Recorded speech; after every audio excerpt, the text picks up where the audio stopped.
Olá, seja muito bem-vinda, seja muito bem-vindo. O CNT Notícias RS está no ar.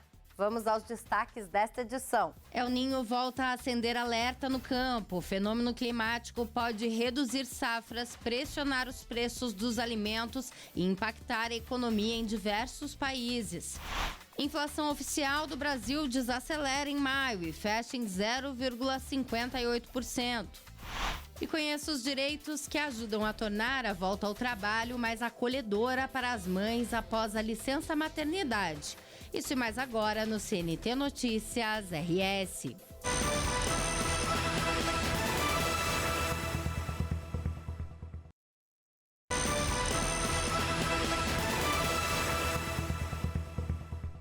A gente já falou em outras edições do CNT Notícias RS sobre as previsões dos meteorologistas para o fenômeno El Niño que chega com intensidade elevada neste ano.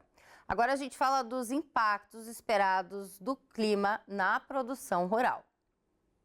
O El Niño começa no Oceano Pacífico. Uma alteração na temperatura das águas muda o comportamento da atmosfera e provoca efeitos em diferentes partes do mundo.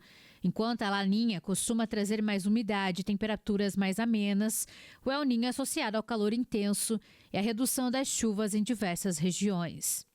Provavelmente em agosto tem 90% de chances de ele estar presente e ainda as chances cada vez maiores também de que possa ser um El Niño forte, né, o super forte. Então, é claro que isso é um risco para o setor agrícola, não só Brasil como globalmente, que já enfrenta um outro desafio, que é a questão dos preços dos fertilizantes elevados, né, diante do conflito no Oriente Médio. E é justamente esse cenário que preocupa o setor agropecuário. Um estudo da COFACE, empresa especializada em análise de riscos econômicos, aponta que o Brasil deve estar entre os países mais prejudicados pelo fenômeno. A região da América Latina e Ásia Pacífico a gente vê como mais vulnerável, tá?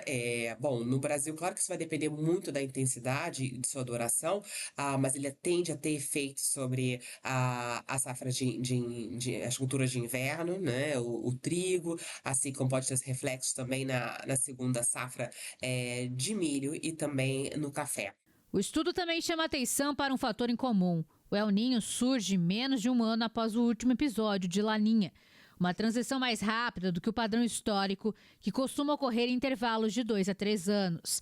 Para os especialistas, esse comportamento pode indicar uma frequência maior de eventos climáticos extremos no futuro. Como ele deve estar presente também no começo do ano que vem, pode também ter reflexos na safra de verão de 2027, como, por exemplo, na soja, com possíveis chuvas irregulares no centro-oeste, né? Enfim, isso acaba trazendo também uma pressão para a parte de preços de alimento, tanto no Brasil como globalmente, né? Se a gente pensar no último El Niño forte que a gente teve ali no ciclo de 2015-16, o efeito no Brasil foi uma queda do PIB agrícola de 5% no ano de 2016, com uma quebra de safra de algo como 11% para grãos, né? E em termos de reflexos de inflação, né, fazendo alguma comparação, teve uma inflação de alimentos que ali na casa de 10%. Então seria uma alta significativa em relação aos níveis atuais, que está ali ainda em torno de 3%. Para produtores, empresas e consumidores, o desafio será acompanhar um fenômeno que começa no oceano, mas que tem potencial para chegar à mesa das famílias. O monitoramento das condições climáticas segue sendo a principal ferramenta para produtores e autoridades. A expectativa é que novas projeções sobre os impactos do fenômeno sejam divulgadas ao longo dos próximos meses. E apesar dessa perspectiva de impactos no clima, as lavouras brasileiras devem registrar um desempenho inédito neste ano. O levantamento foi divulgado pelo IBGE e projeta que a safra nacional de grãos vai ultrapassar os 300 milhões de toneladas. A produção nacional de soja vai atingir 174 milhões de toneladas, salto de 5,1%, o que consolida o maior patamar de toda a série histórica do grão. O crescimento foi impulsionado pela expansão de 1,1% na área plantada e principalmente pelo ganho de produtividade, que subiu 4%. Mato Grosso mantém o topo do ranking, responsável por 50 milhões e 700 mil toneladas. Mas a grande surpresa veio do Rio Grande do Sul, que superou as crises climáticas e registrou uma recuperação de 34,6% na produção. As consequências climáticas têm favorecido bastante o desenvolvimento das lavouras, favoreceu a soja, principalmente no seu desenvolvimento e também na sua colheita. A cultura do milho está no campo nesse momento, está com um bom desenvolvimento, né, assim como a cultura do algodão, que são as duas principais culturas de segunda safra nesse período. Né, a cultura do milho deve iniciar a colheita agora no início de junho. Já os alimentos essenciais para o consumo interno estão com lavouras encolhendo. A estimativa de colheita para o feijão caiu 5,8%, enquanto a produção de arroz despencou 11,4%. E a capacidade total de armazenamento do país subiu 1,1%, batendo mais de 233 milhões de toneladas. No topo dos armazéns, o milho liderava o volume estocado, seguido de perto pela soja. Nossa estimativa para o milho é uma estimativa um pouquinho menor do que a do ano passado, que foi um ano muito bom para as culturas de segunda safra. Nossa estimativa para o milho é de 139,4 milhões de toneladas.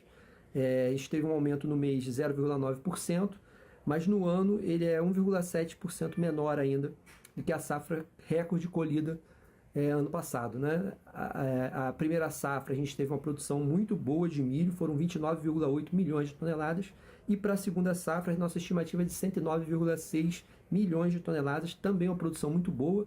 São dados que ainda podem ser modificados com o avançar da colheita, né? Mas até o momento ela é uma safra 5,5% do que a safra do ano passado. A seguir, boa notícia da economia. A gente fala da desaceleração da inflação no país. Voltamos já.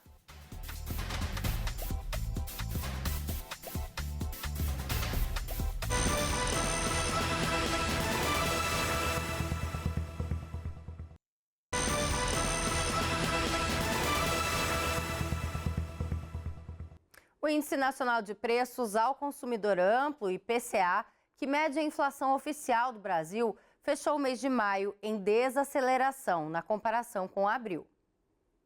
Quem foi às compras no último mês sentiu o peso no bolso. Encher o carrinho continua sendo um desafio. Em maio, a inflação oficial do país ficou em 0,58%, uma taxa menor do que a registrada em abril, que foi de 0,67%, mas que ainda acumula uma alta de 3,20% no ano. De acordo com o IBGE, dos 9 grupos de produtos e serviços pesquisados, 8 tiveram alta. Sozinho, o de alimentação e bebidas subiu 1,33% e respondeu por metade de toda a inflação de maio. Em seguida, veio o grupo de habitação com alta de 1,22% e o de saúde e cuidados pessoais, que avançou 0,90%. Comer em casa também ficou mais caro. Fatores climáticos e sazonais são os motivos. A maior vilã da mesa foi a batata inglesa, que disparou 44,69% em apenas um mês. O tomate subiu bastante também, 20,62%, acompanhado pela cebola com alta de 16,80%. As carnes subiram 1,39%. No cenário regional, a inflação não pesou igual para todo mundo. Aracaju e Campo Grande registraram as maiores altas do país, chegando a 1,31%. Já Curitiba teve o menor índice, 0,29%. E a energia elétrica contribuiu para a alta em alguns estados. Subiu em média 3,67% e foi o maior impacto individual no índice do mês. Em maio, além da incorporação de reajustes tarifários de concessionárias de algumas áreas do índice, estava vigente a bandeira tarifária amarela, com acréscimo na conta de luz de R$ 1,885 a cada 100 kWh consumidos. Mas houve alívio das estradas. O grupo de transportes foi o único a registrar queda em maio, puxado por um recuo de 1,95% nos combustíveis. O etanol caiu 6,20%, o óleo diesel recuou 2,34% e a gasolina 1,46% de redução. No próximo bloco, você vai ver como a lei brasileira garante direitos importantes para mães no retorno ao trabalho após a licença maternidade.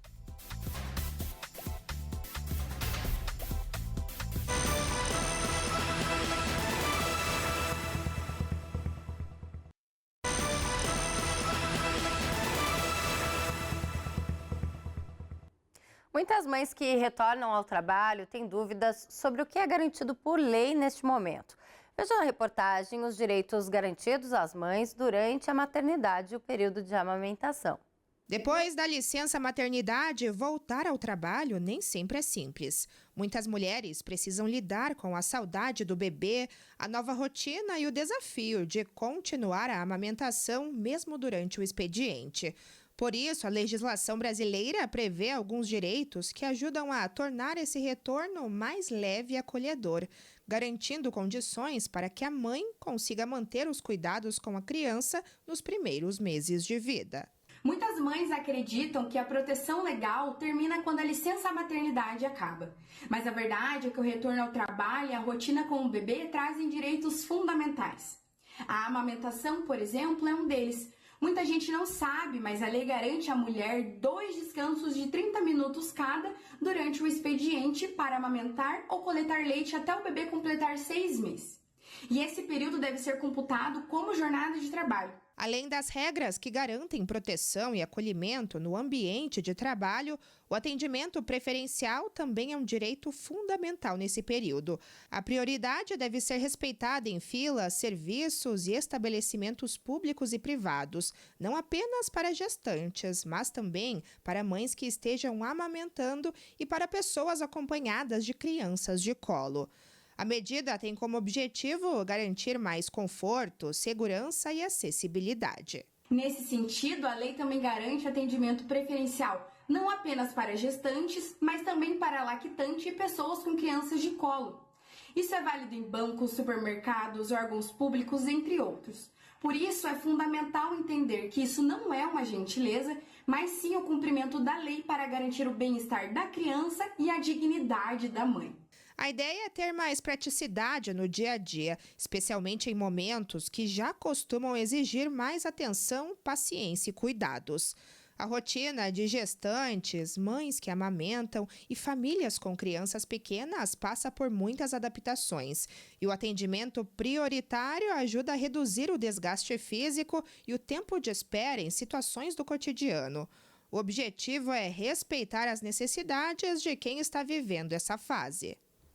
O CNT Notícias RS termina por aqui. Eu te encontro no próximo jornal. Até mais.